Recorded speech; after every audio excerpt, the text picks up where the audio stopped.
Radio.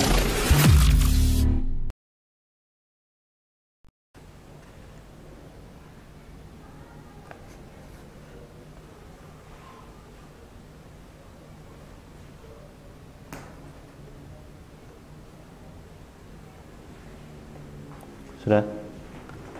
Sudah, Mas?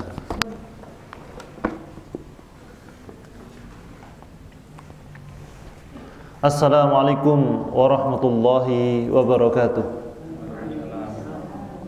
Alhamdulillah, Allahumma salli wa sallim ala nabiyyina Muhammad wa ala alihi wa sahbihi wa man walah. Qala Allah Ta'ala, qul inna salati wa nusuki wa mahyaya wa mamati lillahi rabbil alamin. Amma ba'd. Bapak Ibu saudara-saudariku yang berbahagia, barakallahu fikum, dan sudah menjadi keharusan kita selalu bersyukur kepada Allah agar kesedihan itu tidak sangat berarti bagi kehidupan kita, juga agar kesenangan itu tidak membabi buta, agar semuanya terkontrol dengan baik, berada dan berjalan di tengah-tengah, sehingga kita menjadi hamba Allah. Ketika Allah menguji dengan kesedihan, kita tidak begitu tenggelam dan terpuruk. Ketika Allah menguji dengan kesenangan, kita tidak akan menjadi orang yang membabi buta, tidak bisa mengontrol ekspresi kita. Dan ajaran Islam, apapun aspeknya, apapun sendi ajarannya, selalu mengajarkan bahwa posisi manusia itu di tengah-tengah, tidak berlebihan. Karena Islam membenci israf, yaitu berlebihan, makan berlebihan, minum berlebihan, cinta berlebihan, sedih berlebihan, menangis berlebihan, sehingga menjadi meratapi. Yang berlebihan Islam tidak mengajarkannya. Juga sesuatu yang kurang, maka Islam berada di dalam posisi itu untuk menaikkan sesuatu yang kurang sehingga menjadi berimbang. Semua aspek ajaran Islam begitu. Nah, maka dari itu di dalam pembahasan tentang keistiqomahan yaitu dalam hadis nomor 92 dalam kitab Riyadhus Shalihin, ya. Di sana ada hadis dari Zubair bin Adi. Beliau mengatakan, "Ataina Anas bin Malik radhiyallahu anhu." Waktu itu kami mendatangi Anas bin Malik radhiyallahu anhu. Wa yashkuna ilaih. Kami mengeluh kepada beliau. Manalqa minal hajjaj, yaitu mengeluh tentang perbuatannya Al-Hajjaj bin Yusuf As-Saqafi. Ini di dalam sejarah, Hajjaj bin Yusuf ini adalah pemimpin yang kejam, zalim. Jadi nggak kenaan ini dia ini. Ada rakyat yang sekiranya nggak patuh dikit itu, langsung salah satu pedangnya itu berada di leher, ya, leher orang yang nggak patuh, paling bodol gitu. Ini Hajjaj bin Yusuf dengan segala kekurangan kelebihannya, walaupun orangnya kejam, ya, orangnya kejam, namun para ulama tidak. Ketika beliau meninggal, para ulama tidak mengutuknya. Ini sejarahnya panjang tentunya, tidak bisa dibahas di sini. Karena Hajjaj bin Yusuf, yang pertama dia menjaga sholat, yang kedua beliau memuliakan ahlul Quran, dan kekejamannya itu biarlah Allah yang menghisab, hisabuhu 'alallahi ta'ala. Nah, berarti ini punya PR di rumah nanti, belajar tentang Hajjaj bin Yusuf. Saking kejamnya Hajjaj bin Yusuf itu, ketika tiba di Baghdad, beliau membawa 2 pedang sebenarnya. Dia membawa 2 pedang. Pedangnya runtuh di tengah jalan. logur, nggak tahu jatuh di mana pedangnya, hilang. Di pidatonya luar biasa Hajjaj bin Yusuf. Semoga Allah merahmati beliau. Ya, di pidatonya itu dia mengatakan, tadi saya kesini itu membawa 2 pedang. Yang satu pedang kasih sayang, yang satu pedang ketegasan. Entah di mana tadi pedang kasih sayang saya jatuh, tinggal pedang ketegasan ini. Dan di situ berkumpul orang-orang itu. Dan Hajjaj bin Yusuf bilang begini, sungguh aku melihat kepala-kepala yang berkumpul di sini ranum siap dipenggal. Wah, pada ngeri itu. Pemimpin dengan sebegitunya. Ini mengeluh kepada Anas bin Malik. Wah, ini generasinya generasi di bawahnya sahabat. Ya, Anas bin Malik sudah jadi ulama besar sepeninggal Nabi, karena memang di antara para sahabat beliau termasuk ulama. Anas bin Malik radhiyallahu anhu mengeluh ini. Siapa yang mengeluh tadi? Az-Zubair bin Adi, ya, rahimahullah ta'ala, mengeluh pada Anas bin Yusuf. Ketika mengeluh tentang kekejaman Anas bin Yusuf, ya Allah, astaghfirullahaladzim. Ketika mengeluh kepada Anas atas kekejaman Hajjaj bin Yusuf, maka Anas bin Malik radhiyallahu anhu beliau mengatakan, isbiru, bersabarlah kalian. Jadi pertama kata-kata yang muncul dari seorang Anas bin Malik radhiyallahu anhu, isbiru, bukan begini, sikat wis, bukan begitu. Berontak aja, lengserkan, sudah tidak layak jadi pemimpin itu. Itu pemimpin yang tidak becus. Oh, macam-macam kan memakinya orang sana. Pemimpin begini, pemimpin boneka, pemimpin robot dan lain-lain kan. Ya, namanya memaki.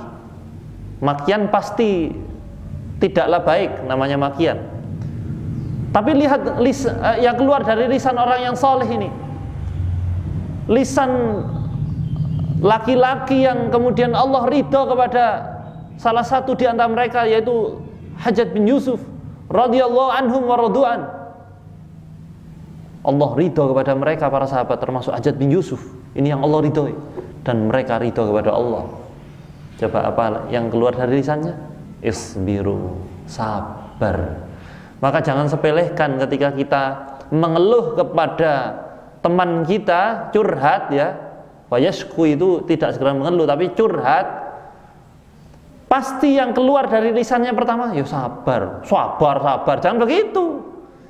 Ini para ulama, para sahabat kalau nasihati begitu. Dan kita juga begitu ketika dicurhati. Ini merupakan petunjuk dari sahabat yang paling paham tentang sunnah, paling paham tentang Al-Quran. Apa nasihat pertama? Sabar. Itu dulu. Bisa jadi kita hanya satu kata mengatakan sabar, tapi setelah itu menerangkan dengan jelas bagaimana caranya sabar. Berarti apapun tema curhatnya Bapak Ibu, sahabatnya panjenengan ke panjenengan, yang paling dieksplor, diolah adalah gimana caranya sabar. Jangan loncat ke tangga berikutnya, gini caranya supaya selesai. Enggak, bukan itu. Sabar, ini yang harus ada, tertancap di dalam dada orang beriman. Sabar dulu. Karena masalah itu tidak harus cepat selesai.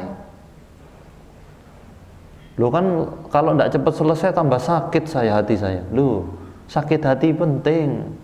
Bukankah disuntik imunisasi itu demam, tapi setelah itu kebal dari penyakit. Orang kalau terbiasa dengan kesakitan-kesakitan di level tertentu, maka dia akan kebal ketika berjumpa dengan kesakitan di bawahnya. Orang kalau hidupnya manja itu, ya Allah, kena bentak dosen, kena bentak guru begitu, tipes Pak. Saya tidak ada tipes ya, COVID ya semuanya, COVID langsung, manja. Ketika berada di dalam kehidupan nyata, berumah tangga, ya Allah, cuma 3 hari tidak dapat penghasilan, rasanya meh-meh sakit jantung, sedih banget, ngeleduk gitu. Cuma 3 hari tidak dapat penghasilan, anak manja biasa. Tapi kalau anak yang ditempa dengan kehidupan yang luar biasa, kebal dia. Nggak dapat pendapatan 1 pekan itu biasa, ya poso. Masih ada beras di rumah yang bisa dijadikan nasi goreng. Tapi daging nggak ada. Telur dibikin lebar. Sudah, apa lagi? Sementara kita lihat banyak berita, ada orang miskin itu yang ketika hari itu dia makan dengan lombok yang dia petik dari perkarangan rumahnya. Besoknya lagi ada daun-daunan yang dia petik untuk sayur dan nasi saja. Ada juga orang yang tidak bisa makan. Saudara-saudara kita di Suriah sulit makan. Saudara-saudara kita di Yaman, di Palestina lemah, biasa lemah, nggak punya watak sabar. Karena sabar itu beriringan dengan kekuatan. Sabar itu kekuatan loh. Karena sabar bukan diam. Ya, sabar ini kuat. Ya. Maka ketika ada orang yang curhat kepada panjenengan, kaidahnya adalah sabar. Ya, didik dengan kesabaran. Karena tidak harus cepat reda. Apa fungsinya payung itu sebenarnya sih di dalam hujan yang deras? Apakah dengan memakai payung setelah itu hujan reda? Enggak sama sekali. Payung itu fungsinya adalah agar kita bisa tetap berdiri di tengah hujan dan berjalan menyusuri hujan sampai tujuan. Karena hujan harus terus melakukan tugasnya yang Allah perintahkan, mengguyur bumi. Tapi sementara kita harus maju. Itu sabar, itu seperti berjalan membawa payung di derasnya air hujan, nggak masalah. Nggak harus solusinya dulu sama sabar. Solusinya apa sih? Tenang, sabar dulu. Sampai tak kei solusi bagaimana? Kalau nggak sabar, nggak bisa jalankan instruksi. Ya ibaratnya orang main sepak bola itu. Sudah pelatihnya kalau perlu Zinedine Zidane sudah dipanggil di sini ngelatih Sukun FC kalau perlu. Tapi orangnya apa? Misalkan apa namanya itu kok personil sih di sepak bola apa namanya? Timnya, pemainnya ini ngamuan dijegal didik, ngamuk, dicelurit, dikasih instruksi kalau sudah marah nggak bisa. Walaupun pelatihnya Zinedine Zidane, kalau perlu siapa dipanggil sudah ngelatih sudah, ya nggak bisa. Karena instruksi ini akan ditangkap oleh orang yang sabar. Karena sabar itu tenang, dia sakinah waqar, dia tenang, dia hikmat, penuh wibawa. Itu orang sabar. Tenang dulu pasti ada solusi. Tapi kalau orang gopo itu kan, ikulah kalau ncepno, di dilebokno irung, bingung deh. Oke? Sabar dulu, tenang. Gak harus solusi yang muncul, tapi sabar dulu. Karena sabar, innallaha ma'as sabirin, Allah bersama orang yang sabar. Berarti yang tidak sabar Allah tidak membersamai dia. Pantas saja nggak tenang, ya kan? Ini baru satu kata dari Anas bin Malik, faidahnya begitu luas. Isbiru, menghadapi pemimpin yang zalim, isbiru, sabar. Gitu kok ada orang Indonesia, warga negara Indonesia plus 62 netizennya ndak sabar. Ada kebijakan dari pemimpin yang nggak sesuai, wis ngilok-ngilokno. Pemimpinnya dilok-ilokno. Apa dapat pahala? Apa bisa masuk surga dengan mencaci pemimpin? Nabi mana yang ngajari nyaci pemimpin itu? Ayat yang mana ngajari nyaci pemimpin itu? Kemudian hadis yang mana yang mengajari mencaci pemimpin? Apakah selesai ketika pemimpin dicaci? Masalahnya enggak. Sabar ya. Sabar bukan berarti diem ya. Amar ma'ruf nahi munkar, terus jalan dengan penuh adab. Sabar. Karena orang yang marah itu pasti bikin ulah. Kalau orang yang sabar, tenang, bisa ngerem. Tapi kalau orang yang tidak sabar, losdol, Nah, sebagaimana yang diriwayatkan oleh Denny Caknan, los dol caranya. Ngerti tau orang ngomong ini ya. Baik. Kemudian kata Anas bin Malik radhiyallahu anhu setelah mengatakan isbiru fa innahu la ya'ti zamanun illa walladhi ba'dah syarrun minhu hatta talqau rabbakum. Kata beliau begini, sabar, karena sesungguhnya tidaklah datang setelah ini, zaman setelah ini, yang dimana ada keburukan yang lebih daripada sebelumnya, sampai kalian menemui Rabb kalian.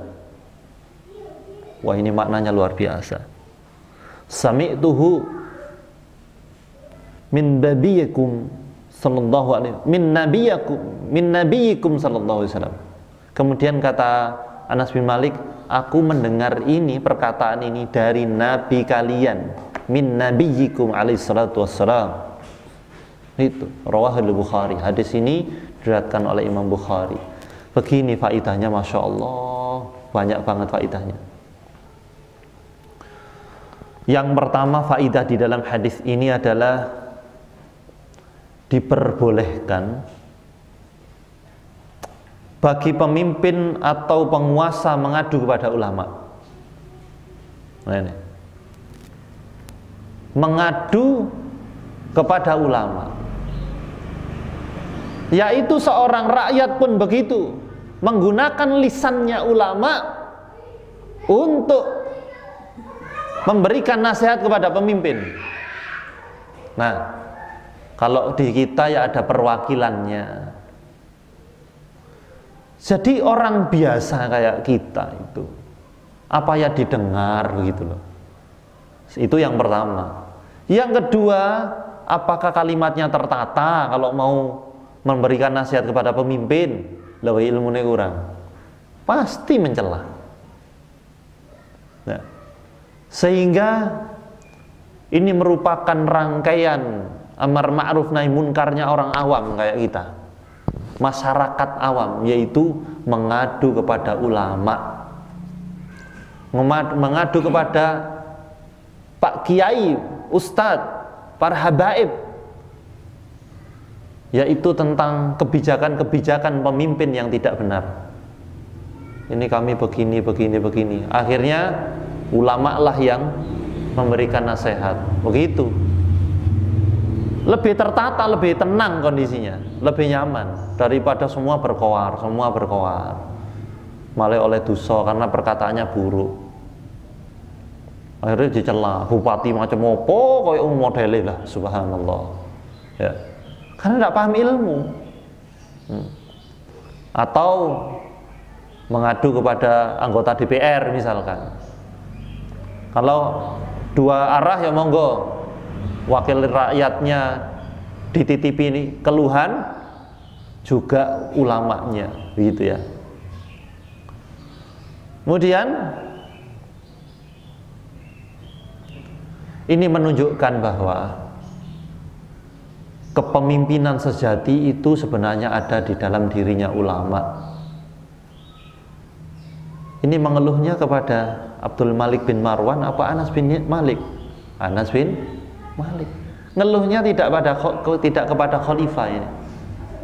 Mengeluhnya kepada Anas bin Malik radhiyallahu anhu. Maknanya demikian, maknanya begini. Sebenarnya pemimpin-pemimpin para khalifah itu semuanya adalah ulama sebenarnya. Nyaris semuanya ulama. Karena tidak mungkin di posisi itu kalau tidak ditempati orang-orang yang paham. Karena setiap kebijakan kalau tidak didasari dengan iman, dengan agama, landasannya tidak mengarah ke sana, maka tunggu kehancurannya. Maka dari itu dikatakan bahwa sunnah merupakan ajaran sunnah bagian dari sunnah Nabi Shallallahu Alaihi Wasallam, yaitu bersabar dalam menghadapi cobaan. Ya. Bersabar dalam menghadapi cobaan dan segera mengerjakan amal salih. Jadi begini, nasihatnya Anas bin Malik, sabar. Kemudian dengan kalimat luar biasa, la ya'ti zamanun illa walladhi ba'dahu syarrun minhu hatta talqaw rabbakum. Jadi kalau seandainya Anas bin Malik bilang begini, layak diberontak ya. Jadi Anas bin Malik kalau bilang begitu, waduh semua gerak. Apakah kemudian ketika terjadi pemberontakan zaman akan lebih baik? Enggak. Terus si Kanjeng Nabi, syarrun minhu, akan lebih buruk dari kondisi saat ini. Syarrun minhu. Loh, ini petunjuk sunnah di dalam bermasyarakat, di dalam menjadi masyarakat. Karena pemberontakan itu tidak akan membawa manfaat yang banyak. Syarrun minhu. Nah itu seandainya ulama sepakat begitu, seandainya memang yang seperti yang dituduhkan bahwa umat Islam adalah pencipta teror, umat Islam yang akan menghancurkan NKRI, kok tidak dari dulu ulama bilang serang? Kalau sudah ulama bilang serang, lu terjadi betul. Tapi ternyata kan boten. Ya, inilah ulama ini, para ulama cinta NKRI. Para ulama paham bahwa pemberontakan itu akan membawa mudorot, bahkan lebih besar, syarrun minhu. Makanya ketika melakukan amar ma'ruf nahi munkar, kalau panjenengan ketemu dengan orang-orang yang ngajak berontak, tinggalkan dia sejauh-jauhnya. Saya beberapa hari yang lalu diundang salah satu pesantren untuk ceramah di sana karena putrinya kiainya melahirkan, ya, sehingga akikoh saya yang ceramah. Setelah itu ada sesepuh di situ, bukan kiainya ya, sesepuh. Tanya begini, Ustaz, gimana ini pendapat panjenengan tentang negara ini dan agama di negara ini? Maksudnya itu sepundi apa? Karena sepuh sangat orangnya. Kelihatan kalau di masa mudanya aktivis beliau. Lah ya, kok orang-orang soleh ditangkap begini begitu. Tak dengarkan namanya orang sepuh. Ya, yang sabar. Apalagi yang saya katakan, yang sabar itu ujian. Dari situlah Allah akan menilai kesungguhan kita. Kita termasuk yujahidu fisabilillah atau enggak. Saya kalau masih muda, saya akan mengabdi kepada pemimpin dan saya bunuh itu. Waduh, ini gawat ini. Saya ketawa karena ini orang tua. Tapi saya jawab, ya, panjenengan ini sakit-sakit mawon lek guyon. Kita akan mendapatkan keburukan yang lebih besar dan kita berdosa, yaitu yang pertama melakukan pembunuhan. Jangankan orang Islam, membunuh orang kafir tanpa hak, tanpa dasar yang kuat, kita berdosa, nggak boleh. Yang kedua, pemimpin kita ini masih Islam, itu keyakinan saya. Nah, kemudian yang ketiga, ruh-ruh pemberontakan itu tidak diberi tempat di dalam ajaran Islam. Nggak ada tempat untuk pemberontakan di dalam Islam. Seandainya memang ada dua khalifah, dua pemimpin, maka secara sportif mereka berunding. Kalau nggak ketemu, perang, tapi tidak melibatkan rakyat sipil, perang antar pasukan di tempat yang jauh dari tempat rakyat sipil. Bungkuk dek nuso opo gitu loh ya, di wis perang wis pokoknya monggo, tapi rakyat sipil menunggu. Sipil-sipil kayak kami, kita ini menunggu. Mereka punya pasukan dan pasukan kalau berunding tidak bisa, monggo silakan perang. Nah, yang menang yang memimpin, dan nanti hukum internasional juga turun untuk mengadili. Jadi tertib, peperangannya tertib. Kalau pemberontakan kan tidak tertib. Ketika saya runtutannya ngomong begitu dengan santai, setelah itu beliau pergi itu. Iya sih tak makan sate gitu. Karena memang tidak ada pintu pemberontakan di dalam Islam. Tidak ada itu. Nah, sehingga dari sinilah ada pelajaran. Orang Islam itu kalau mau berbuat, berpikir panjang. Nabi selalu mengajari begitu. Beberapa bulan yang lalu kita belajar tentang al-kayyisu, tentang hadis orang yang cerdas itu berpikir ya. Orang yang cerdas itu dia memikirkan perbuatan yang sekarang itu berdampak bagi kematiannya nanti, kehidupan setelah kematian. Loh, kita sudah berpikir itu. Nah, dalam hal ini juga begitu. Selalu di dalam syariat itu kita diberi cara pandang yang luas ke depan. Ayo mbok mikir, nanti kita menghadapi peradilan akhirat. Makanya ketika di dalam peradilan dunia merasa dizalimi, ya, ada ulama yang mengatakan tunggu pengadilan di akhirat nanti. Loh, iku lumayan gemeter hakimnya. Itu melakukan banding bisa. Kemudian pengikutnya diperintahkan untuk nyerang bisa. Karena paham hadis ini, maka itu tidak dilakukan. Ini Islam selalu ngajak kita dewasa. Kalau mau melakukan sesuatu dipikir itu. Iya ya, engko lek merontak ya opo. Gitu. Pasti nanti akan berbahaya. Ya kalau saya yang mati, lek anakku berdampak, istriku, cucuku, lah kan begitu. Kekacauan terjadi di mana-mana. Nah, setelah itu faidah yang luar biasa di dalam hadis ini adalah perjuangan itu sampai mati. Perjuangan itu hatta talqau rabbakum, sampai bertemu dengan Rabbmu. Baru setelah itu tidak ada keburukan.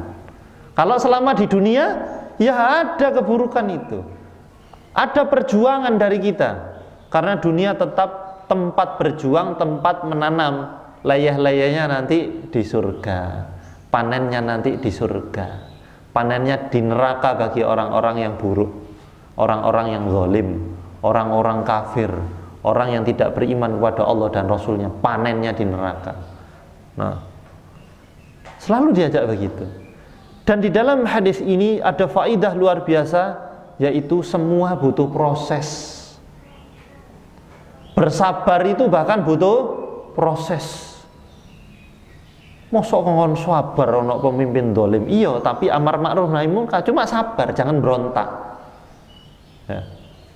Amar ma'ruf nahi munkar dilakukan, tapi ya percuma ini melakukan amar ma'ruf nahi munkar, nanti hakimnya juga koncoy dee misalkan. Loh, Allah tidak menilai hasil. Sejak kapan ini dibicarakan dalam Islam Allah menilai hasil? Allah menilai proses. Seandainya menilai hasil, maka Nabi Nuh merupakan nabi yang gagal. Karena pengikut di kapal itu kebanyakan adalah hewan. Ternyata beliau bukan nabi yang gagal.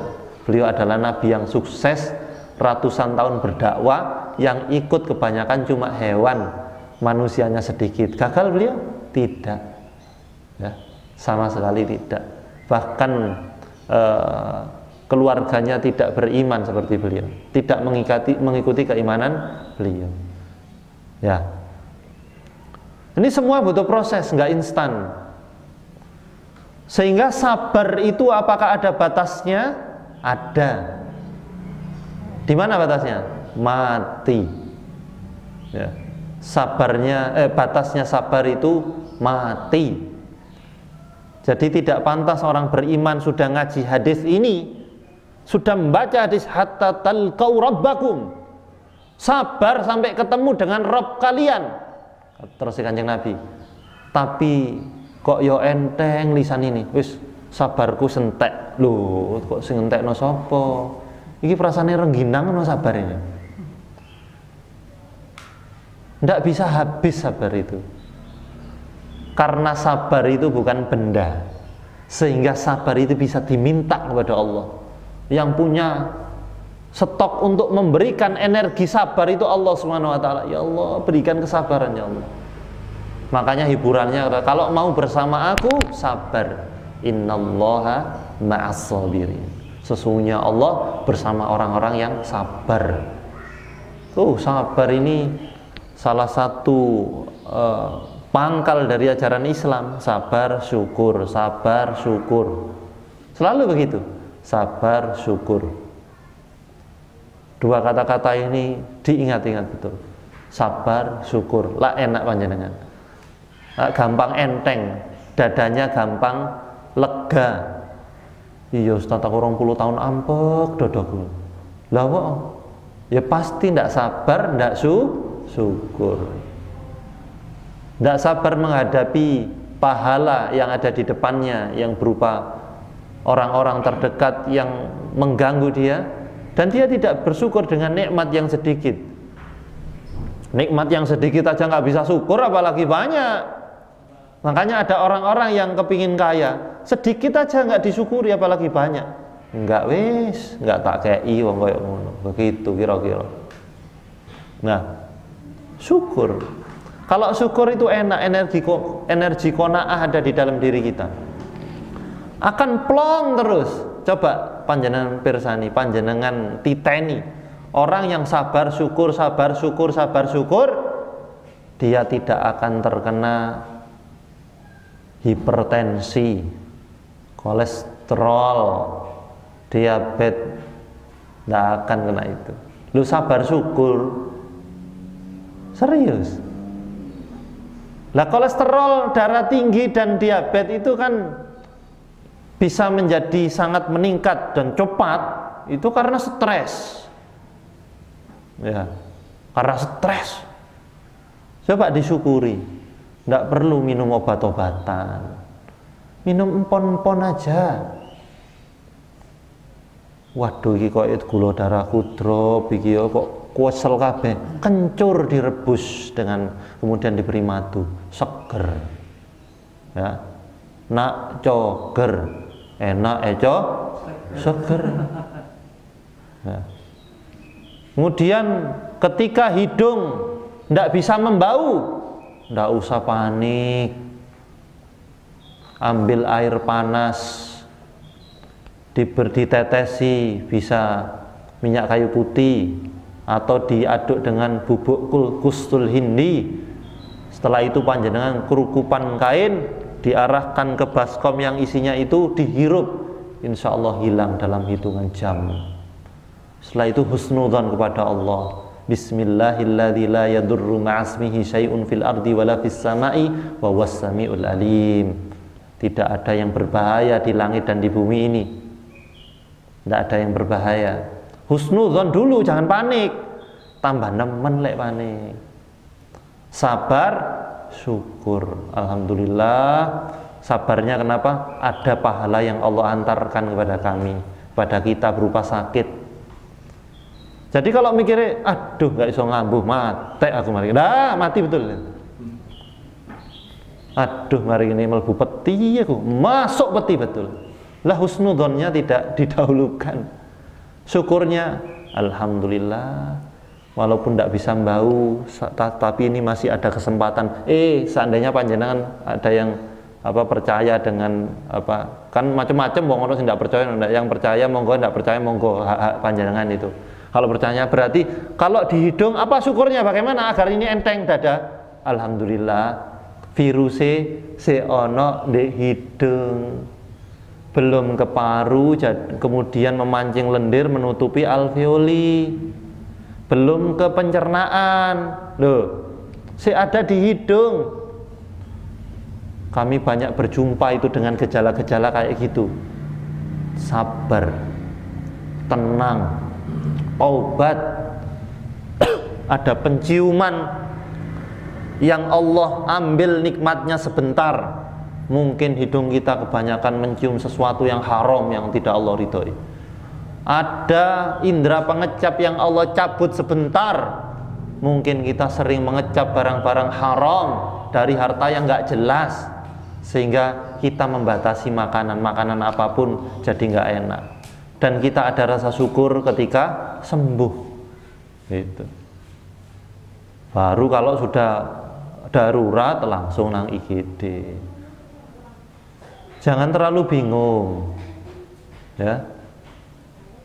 Ada orang itu kalau kumpul dengan teman-temannya makan itu loh Pak. Makan ya, kumpul. Setelah itu dicipi makanannya, ya apa? Iya rada kecut, iya rada kecut. Aku kok ndak kerasa apa-apa ya, bubar kabeh moron. Ndak usah gitu-gitu amat lah. Aku kok ndak iso ngerasa apa-apa. Wale langsung. Awakmu sing bayar langsung wale ngono. Ya Allah. Covid itu ojo di nemen-nemeno gitulah. Tapi jangan disepelekan, tetap waspada. Karena juga kalau jangankan Covid, infeksi saluran pernafasan atas, kalau disepelekan mati. Diare saja kalau disepelekan mati. Ya. Jadi semua itu kalau disepelekan mati, mematikan. Tuh ya. Wallahu a'lam bishawab. Ada yang didiskusikan menjelang Isya? Oh iya, Mas Rudi monggo. Mau lanjut. Ya Ustaz, ini maaf ini mungkin pertanyaannya diskusi yang lalu tentang aman terhadap barang. Iya. Ini mungkin ya keumuman orang-orang perhatikan dulu biasanya ngumpul-ngumpul barang, beli barang itu juga nggak kepake, terus sampai mungkin apa? Terus ini nyiapin udah gimana ya? Ternyata setelah generasi berikutnya pun nggak kepake. Itu punya gimana tuh? Menimbul barang apa misalnya? Ya mungkin rapor lah, mungkin ya biasanya kan ngapun dan ibu-ibu ya. Aduh, enak di ibu-ibu. Itu gimana? Kan sampai kadang-kadang sampai ada promosi beli ada promosi. Iya, Insya Allah. Ujungnya nggak kepake. Iya. Amanahnya barang itu gimana? Baik, Masya Allah, pertanyaan yang bagus dan cerdas. Kita perlu apresiasi bahwa kadang-kadang ibu-ibu itu lebih cerdas daripada laki-laki karena pikirannya, visinya adalah ke depan, menjangkau masa depan. Ya. Bu, sablukan wis telu lapo tuku maneh. Oh, iki golek mantu kok lak kanggo distoto kaya sekak ngono. Sablukan ini. Lah ini visinya ke depan, cerdas. Yaitu berpikir tentang masa depan. Ada lagi promo Presto. Prestonya sudah 2, sik beli. Kok tuku maneh Bu, Presto wis ana loro. Iki seje iki. Lah iku mang Presto bandeng. Lah iki gawe Presto sampean iso iki ngono, sampe pegele ngono. Saking pegele ya. Mbok tawakon ae. Dan kemudian ketika kadang-kadang timbul setan yang ada di sekitarnya dan masuk meresap di dalam dirinya, setelah itu jangan sampai ibu-ibu bilang gini, titip kula nggih, tuku duit-duitku dhewe sampean ngurus. Subhanallah. Jangan bilang begitu.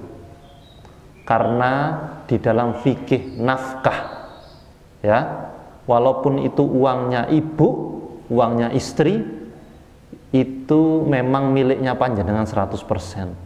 Tapi keputusan untuk mentasarufkan harta itu 50-50 dengan suami, agar harga diri suami sebagai pemimpin tetap terjaga walaupun ini uangnya jenengan, tapi miliknya jenengan bukan miliknya suami. Ya weh Pak, aku kate tuku motor ini. Motor apa wong iso ono? Iki lho modele anyar, iki pedale anyar iki. Iki modele anyar pokoknya. Lho pedale ngono-ngono iku Bu, ini model anyar loh, modalnya bentuk blimbing ini loh. Nggak usah. Kalau sudah nggak usah, mending dibuat yang lain. Panjenengan patuh Bu. Ya, panjenengan patuh. Kenapa kalau sampai nggak patuh? Mengundang ketidakridhoan suami dengan perilakunya. Wih, duit-duitku dewe. Aduh, suami sakit hatinya selama masih sakit dan tidak memaafkan jenengan. Maka panjenengan setiap amalnya, senyumnya bahkan tidak diterima oleh Allah SWT sebagai ibadah. Kenapa? Karena sholatnya saja nggak diterima, tidak diangkat. Yaitu yang tidak diangkat sholatnya oleh Allah SWT, la turfa'u sholatahum ala ru'usi sibran. Yaitu salah satunya adalah Wa imra'atun batat wa zawjuha sakhid. Ketika nyenyak seorang istri itu tidur leyeh-leyeh melakukan kegiatan sehari-hari, lah kok nggawe pegel bojone, salatnya enggak diangkat. Lek salat enggak diangkat apalagi pendrengesan. Senyum aja berpahala tapi tidak diangkat. Dhewe sama niku. Aku ndak njaluk nang sampean, aku lah nyambut gawe dhewe. Sama nyambut gawe apa? Lho ndak usah takon, wong aku iki ternak tuyul, subhanallah ya. Nah ini apalagi gitu tambah ngeladrah ya. Ini harus dijaga itu. Kemudian yang berikutnya yaitu karena visioner luar biasa seorang perempuan, kadang-kadang ndak semuanya. Tapi kalau jamaah masjid ini masya Allah nggak seperti itu ya. Yaitu itu tadi nimbun barang ya. Nimbun barang karena visioner iki gawe mantu, iki gawe putu, sablukan sembarang kalir itu, tripod, HP rusak, HP simpoa, kabeh dikelompokno kok. Dandang-dandang iku kabeh setrika kuningan iku lho, sing gawe areng kelompokno kabeh. Sama niki lho setrika kuningan lha apa, Bu? Iku mblong. Engko iki ya antik iki regane miliaran niku kuwi. Lho kapan, Bu? 1 juta tahun yang akan datang. Ya Allah, ya wis dadi batu bara, subhanallah. Ya. Mengenai yaitu setiap benda yang Allah amanahkan kepada kita punya hak. Sebagaimana Kanjeng Nabi Muhammad SAW kemarin yang menawarkan pedangnya itu saifan, maka semuanya kepingin. Tapi ketika bertanya yaitu faman ya'khuduhu bihaqi, ayo siapa yang mau mengambil haknya pedang ini untuk digunakan? Podo mundur kabeh. Ya. Sehingga kalau sudah seperti itu, solusinya yang pertama perhatikan pentasaruhan harta seorang istri. Yang kedua, jika ini harta memang dari suami, maka itu tanggung jawab suami. Apa susahnya sih? Ojo tuku iku. Wah, dilarui Ustaz, koyok dikongkon rasanya Ustaz. Ojo tuku iku. Wah, wong iki yo gawe awake dhewe engko. Lah, ini berarti masalahnya di rumah tangga, kepemimpinan, ya. Nah, sehingga suami harus menggunakan powernya sebagai pemimpin. Aku nggak ridho, aku nggak ridho, Mas. Iki loh Mas, engko iki didol maneh Mas, badi ini 2 kali lipat. Ndak apa-apa, ngono tibane ya, ngeluwethek ya. Nah, pokoknya suami sebagai pemimpin yang mengambil alih kepemimpinan itu. Kenapa kok bahasa pengambil alihan? Karena ada kepemimpinan yang sebagian orang di dalam keluarga rumah tangga itu diambil alih oleh istri. Ini hati-hati. Apa contohnya? Gejalanya bagaimana? Nah, mau izin. Iya. Pokoknya begini. Ada suami bikin keputusan, ngomong apa sama mau? Apa jari aku kabeh? Apa jari mamah? Nah, ini guys, pengambil alihan ini pemberontakan ini, ya, pembangkangan.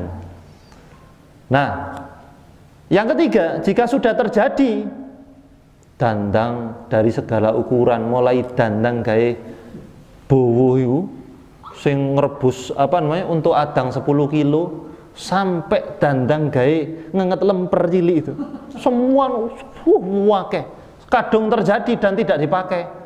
Solusinya bagaimana ngaji kita kemarin? Segera dipindah tangankan, entah dijual, entah disedekahkan. Disisahkan mana yang bermanfaat. Lah jangankan barang-barang yang berguna, batangi rice cooker lho wakeh. Subhanallah, mbok ditimbang no ke Dewan Pertimbangan. Ndang dadi ojir. Ya, ndang dadi duit. Kan enak gitu. Ya, barang-barang bekas yang ada di rumah itu, semua yang bekas-bekas itu masih hisapnya panjenengan loh. Setrika bekas, mesin cuci bekas, ya, istri bekas. Nah ini semuanya tanggung jawab. Yang kecuali yang terakhir tadi. Nah, itu tanggung jawab. Maka barang bekas itu segera dibawa ke Dewan Pertimbangan. Itu solusinya. Wallahu a'lam bishawab. Dipertimbangkan gitu Pak Darto. Karena biasanya untuk tapi setelah anaknya dewasa teknologinya udah berubah. Iya. Betul sekali, leres ya. Lawang sablukan model-model tahun 1998. Di model kemudian di bawah sekarang orang wega. Loh iki ono alat mucusi, ndak ada sekarang sudah. Sekarang pakai apa? Pakai ojek kalau makan. Nah, nanti suatu saat lagi mungkin tidak pakai ojek. Mek ketip ngono langsung ono. Kan pokoknya teknologi selalu terbaharui. Ngoten nggih. Pokoknya prinsipnya yang terakhir di dalam perkara ini adalah kita harus memiliki tanda sebaik-baiknya orang beriman, orang Islam. Min husnil islamil mar'i tarkuhu ma la ya'nihi. Tanda baiknya Islam seseorang itu ketika dia meninggalkan apa yang tidak berguna bagi dia, walaupun itu perkara mubah. Wallahu a'lam bishawab. Nggih, monggo.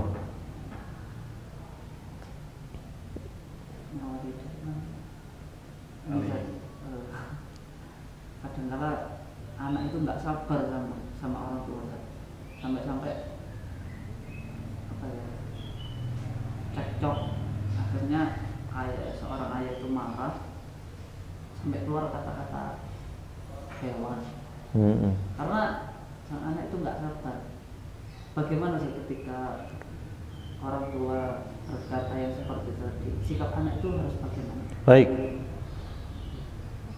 Mengenai mengamalkan perkataan Anas bin Malik yang disandarkan kepada Rasulullah Shallallahu Alaihi Wasallam, yaitu isbiru, sabarlah. Ya. Kemudian ditarik dalam kasus hubungan antara anak dan orang tua. Kadang-kadang sebagian dari kita posisinya sebagai anak tidak sabar dengan kekurangan orang tua. Seandainya kita berpindah ke orang tua yang lain, tetap akan menemukan seperti itu. Yaitu setiap orang tua kita punya kekurangan dan kelebihan. Aku males aku tadi anak sampean iku cerewete lho. Ndak mufakat cerewete. Mbok yo aja ngono, cerewet biasa. Lho aku wis standar iki cerewetku. Iki wis SNI. Ngono carane, cerewet. Jadi seandainya jadi anaknya orang lain juga akan menemukan ayah dan ibu yang cerewet, karena nanti posisi Anda ada di sana sebagai orang tua yang cerewet, gitu. Nah, sampai tidak sabar cekcok dengan orang tua, naudzubillah min dzalik, semoga tidak terjadi di antara kita. Cekcok dengan orang tua, setelah itu orang tuanya juga tidak sabar, terpancing dengan mengeluarkan kata-kata kebun binatang. Oh, horse misalkan itu ya. Horse pig, semua apa pokoknya di frog, mau apa pokoknya di ya. Lah ini bagaimana menghadapi orang tua yang seperti ini? Ada kata apa lagi yang saya sarankan kecuali sabar? Ya sabar. Orang tua kalau sudah marahnya sampai demikian, berarti kita kebangetan. Enggak, orang tua saya kebangetan. Ya wis podo dene. Ya, podo dene. Ya, bagaimana? Ya sabar. Tidak ada lagi. Tidak ada lagi. Wallahu a'lam bishawab. Kira-kira itu sudah masuk waktu Isya. Insyaallah pekan depan kalau Allah masih memberikan kita kesehatan, yaitu kita nyampe ke dalam hadis nomor 93, yaitu hadis dari Abi Hurairah mengenai amalan-amalan yang Allah lihat, amalan yang seperti apa, sehingga kita menjadi orang yang istiqamah. Amin ya rabbal alamin. Alhamdulillah, Allahumma shalli wa sallim ala nabiyyina Muhammad. Subhanakallahumma wa bihamdika asyhadu an la ilaha illa anta astaghfiruka wa atubu ilaik. Wassalamualaikum warahmatullahi wabarakatuh.